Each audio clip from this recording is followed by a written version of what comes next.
ये साल अब बस खत्म होने वाला है। 2024 भारत के दृष्टिकोण से देखें तो ये साल बेहद उतार चढ़ाव वाला रहा। ये साल कुछ ऐसे क्षणों से भरा साल रहा जिसने भारतीय राजनीति की दिशा ही बदल दी। ऐतिहासिक उद्घाटनों से लेकर आश्चर्यजनक परिणामों तक इस साल कई महत्वपूर्ण घटनाएं हुई। नमस्कार, इंडिया टीवी देख रहे हैं आप और मैं हूं आपके साथ दीपक प्रजापत। तो चलिए आपको दिखाते हैं साल 2024 की एक झलक। ये साल नेताओं और आम जनता के लिए कैसा रहा। सबसे पहले शुरुआत भगवान राम से करते हैं। लेके प्रभु का नाम, जोर से बोलो जय श्री राम। आज हमारे राम आ गए हैं।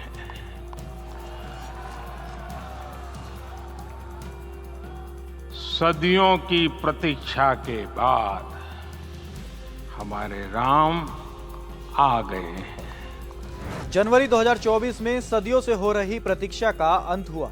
अयोध्या में भव्य राम मंदिर का उद्घाटन।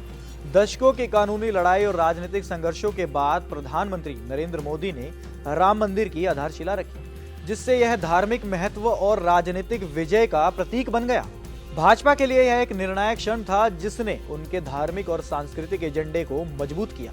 अयोध्या में भाजपा की ऐतिहासिक हार। रामलला विराजमान के कुछ ही महीनों बाद देश में लोकसभा के चुनाव हुए थे।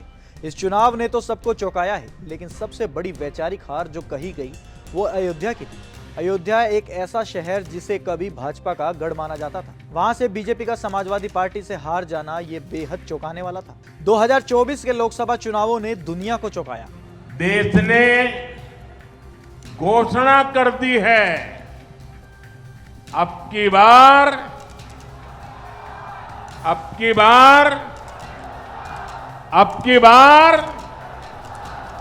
अब बात 2024 के आम चुनावों की करते हैं।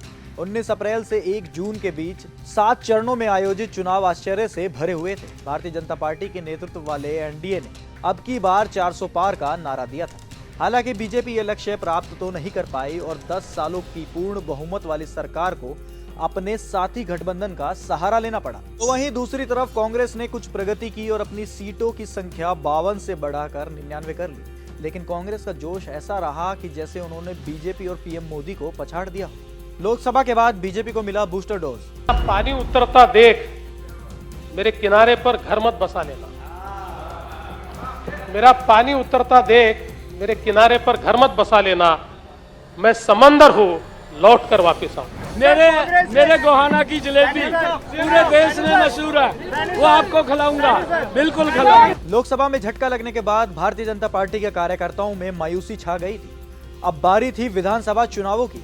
बीजेपी के टॉप लीडर के साथ साथ पन्ना प्रमुखों ने कड़ी मेहनत की और हरियाणा में कांग्रेस का तीसरी बार सुपड़ा साफ कर दिया।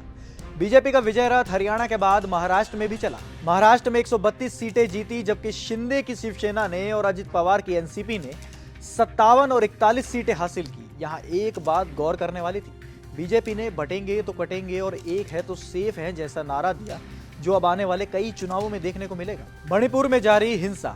2024 में मणिपुर में हुई हिंसा ने पूरे देश को झकझोर कर रख दिया है। मैतई और कुकी समुदाय के बीच झड़पों में सैकड़ों लोग मारे गए और हजारों लोग विस्थापित हुए। राजनीतिक और भूमि विवादों से प्रेरित इस गहरे जातीय संघर्ष ने देश के भीतर विभाजन को दर्शाया। शांति बहाल कराने के प्रयासों के बावजूद राज्य में हिंसा रुक नहीं रही है। हिंसा ने राज्य में बातचीत और स्थायी समाधान की तत्काल आवश्यकता को उजागर किया।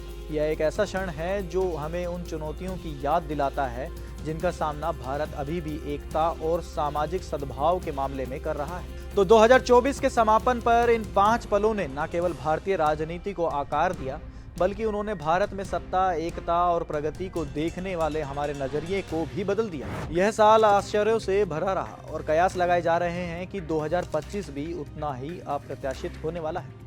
कमेंट सेक्शन में कमेंट करके जरूर बताइएगा कि आपको हमारा ये वीडियो कैसा लगा और इस तरह की तमाम बड़ी खबरों के लिए आप देखते रहिए इंडिया टीवी।